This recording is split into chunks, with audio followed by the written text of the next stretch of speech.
স্পষ্ট ভাষায় যে কথা বলতে চাই সেটা হচ্ছে যে আমি এই এলাকার সন্তান। এই এলাকার প্রতি আমার একটা দায়বদ্ধতা আছে। আমি রাজনীতিতে সম্পৃক্ত হওয়ার পর সেই দায়বদ্ধতার জায়গাটা আরো বড় হয়েছে, বিস্তৃত হয়েছে। আমি চাই যে আমার এলাকা সেই আগের যে সুন্দর পরিবেশ ছিল সেই অবস্থানে ফিরে আসুক। তো এখন যে মুহূর্তে আপনি আমার সাক্ষাৎকার নিচ্ছেন সেই মুহূর্তে একটা নির্বাচনী একটা আবহাওয়া তৈরি হয়েছে। এখন আমি যে কথাই বলবো কিংবা যাই বলার চেষ্টা করবো, মানুষ মনে করবে যে নির্বাচনকে সামনে রেখেই বলাটা। সেই জন্য এই কথাটা বলছি যে আমি আমার এলাকার প্রতি যথেষ্ট সচেতন এবং আমি সবসময় চেষ্টা করে আসছি যে এলাকার সাথে সম্পৃক্ত থেকে এলাকার উন্নয়নে। বিশেষ করে এখানে ক্রীড়াঙ্গনে আমার একটা সম্পৃক্ততা রয়েছে। এলাকার যুব সমাজের প্রতি আমার অনেক দায়বদ্ধতার জায়গা থেকেই আমি কাজগুলো করি। এলাকার তরুণ প্রজন্মের সাথে আমার সম্পৃক্ততা রয়েছে এবং তাদের বিভিন্ন ধরনের কর্মকাণ্ড, বিশেষ করে সৃজনশীল কর্মকাণ্ডের সাথে আমি সম্পৃক্ত। এটা অনেক আগের থেকেই আমি জড়িত। ব্যাপারটা এমন না যে ইলেকশন এসেছে এখন আমি এসব কমিটমেন্ট করছি কিংবা কাজ করছি। এলাকাবাসী জানে যে এই করোনাকালীন সময় থেকে শুরু করে যখন তারও আগে সবসময় আমি সম্পৃক্ত, যেহেতু এখানে স্কুল কলেজ আমার শৈশব কৈশোর সব এখানে কেটেছে। এখানে জনগণের সাথে এখানে এলাকাবাসীর সাথে আমি সম্পৃক্ত থেকেছি এবং সবসময় দুঃসময় বলেন সুসময় বলেন আমি তাদের পাশে থেকে কাজ করার চেষ্টা করেছি। মাঝে কিছুটা দিন যদি বলি এইভাবে যে বিগত সরকারের আমলে এই মাদক সিন্ডিকেট চরম আকার ধারণ করেছে। শুধু যে আমাদের এখানে করেছে বিষয়টা তা না, এটা খুলনা শহর ছাড়িয়ে সারা বাংলাদেশে একই অবস্থা। একটি তরুণ প্রজন্ম, তরুণ বলবো না, কিশোর একটা গ্রুপ তারা বিপদগামী হয়েছে। কোনো না কোনোভাবে এই কিশোর গ্রুপকে কাজে লাগিয়ে একটি অসাধু চক্র সমাজকে কলুষিত করে ফেলেছে। আর এটার পিছনে অনেক কারণ থাকবে। তার মধ্যে একটি কারণ হচ্ছে যে এখানে কর্মসংস্থানের যুবক ওরা যে হতাশার মধ্যে আছে, কর্মসংস্থান পাচ্ছে না বিধায় তারা সে হতাশার জায়গাটা অনেক বেশি বেড়েছে।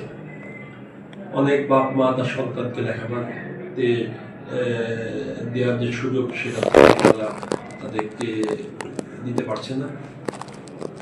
অনেক সন্তান স্কুলে যেতে পারে না, অনেক ছেলে মেয়েরা খেলাধুলার সাথে সম্পৃক্ত হতে পারে না, কাজও পাচ্ছে না।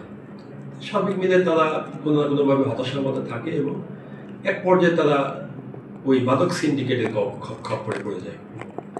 স্বাভাবিকভাবেই তারা মাদক আসক্ত হয়ে যাচ্ছে এবং এই মাদকে যখন আসক্ত হয় তখন ওই মাদকে নেওয়ার জন্য তখন তারা অন্যান্য অসাধু কর্মকাণ্ড শুরু করে, চুরি ডাকাতি ছিনতাই শুরু করে। স্বাভাবিকভাবে সমাজটা নষ্ট হয়ে যায়। আর দিনে দিনে এই চক্রটা এত বড় আকার ধারণ করেছে যে সাধারণ মানুষজন প্রতিবাদ করার সাহস হারিয়ে ফেলেছে। স্বাভাবিকভাবেই যেখানে নেতৃত্ব ছিল সুধী সমাজ, নেতৃত্ব ছিল বিশিষ্ট ব্যক্তিবর্গ, তারা তাদের সম্মানের ভয়ে সেই জায়গাটা ছেড়ে দিয়েছে এবং ওই জায়গাটায় মাদক ন্যাচারালি এই বিশেষ করে আমাদের 3 অঞ্চলে যেহেতু এখানে শিল্প কলকারখানাগুলো বন্ধ হয়ে গেল, সুতরাং এখানে ওই চক্রটি জেঁকে বসলো এবং পুরো এলাকাটাই এখন একটি বিত্তনগরী তো আছেই, একটা আতঙ্কের নগরীতে পরিণত হয়েছে, ভয়ের নগরীতে পরিণত হয়েছে। তা আমি চাই যে এখান থেকে ফিরিয়ে আনতে, যার কারণে আমি বিভিন্ন স্কুলের শিক্ষকদের সাথে কথা বলেছি, বিভিন্ন মসজিদ মাদ্রাসার ইমামদের সাথে কথা বলেছি, বিভিন্ন পর্যায়ের জনগণের সাথে কথা বলেছি। তারা আমাকে উৎসাহ দিয়েছে, আশা ব্যঞ্জক কথা বলেছে যে আপনি এগিয়ে যান, আপনার সাথে আমরা আছি। আপনি যদি ডাকেন আমরা আপনার আহ্বানে সাড়া দিয়ে আমরা এইসব যারা অনৈতিক কাজের সাথে লিপ্ত তাদের বিরুদ্ধে আমরা ঐক্যবদ্ধ হব। তাদের আশ্বাসের পরিপ্রেক্ষিতে আমি আজকে সমস্ত স্কুলের শিক্ষকদেরকে নিয়ে, ছাত্রদেরকে নিয়ে এই মাদক বিরোধী র্যালি, তারপরে বিভিন্ন ঈদ টিচিং হয়, এদের বিরুদ্ধে র্যালি এবং জনগণকে সচেতন করার জন্য আমরা একটা র্যালি করেছি এবং সব স্কুলের ছাত্রছাত্রীরা অংশগ্রহণ করেছে। প্রধান শিক্ষক থেকে শুরু করে সমস্ত শিক্ষকরাই এই র্যালিতে এসেছে। এই র্যালিতে যারা এসেছে তারা সবাই তো আমার দলের সাথে সম্পৃক্ত না। তারা এসেছে শুধু একটি কারণে যে এই সমাজটাকে সুন্দর করতে হবে, এই সমাজটাকে বসবাসের উপযোগী পরিবেশ গড়ে তুলতে হবে। তারা আমার আহ্বানে সাড়া দিয়েছে এই কারণে যে আমি প্রথম উদ্যোগটা নিয়েছি। এই সমাজে অনেকেই তো বসবাস করে, কিন্তু কেউই এইরকম একটা উদ্যোগ নেয়নি, কিংবা শিক্ষকরা বলেন, এখানে যারা সমাজের গুণীজন আছেন, শ্রদ্ধা ব্যক্তিত্ব আছেন, তাদের কাছে তারা আস্থার জায়গাটা তৈরি করতে পারেননি। আমি হয়তো বা পেরেছি, যার জন্যে আমার ডাকে কিংবা আমার আহ্বানে তারা রাজপথে এসেছেন এবং স্বতঃস্ফূর্তভাবে এসেছেন এবং তারা কথা দিয়েছেন যে আগামীতে এই খালিশপুরকে সুন্দর করতে গেলে যে টাইপের পদক্ষেপ নেওয়া দরকার আপনি নেবেন, আমরা দলমত নির্বিশেষে আপনার পাশে আছি। এখানে আমি আমার দলকে সম্পৃক্ত করিনি, আমি সম্পৃক্ত করেছি সাধারণ মানুষকে। কিন্তু আমি চাই সাধারণ মানুষের মতামতকে গুরুত্ব দিয়েই আগামী দিনের আমাদের যে কাঙ্ক্ষিত খালিশপুর, সেই সুন্দর খালিশপুরকে আমরা করে তুলব। নির্বাচিত হলে অনেক বড় একটা শিল্প প্রধান অঞ্চল, মানে অনেক বড়, অনেক কিছু নিয়ে একটা এলাকা, এগুলো সেই পরিকল্পনা করবে। আপনি কোন দিকটাকে আগে প্রাধান্য দেবেন, বিশেষ করে উন্নয়নের ক্ষেত্রে নির্বাচিত হওয়ার পরে? ধন্যবাদ।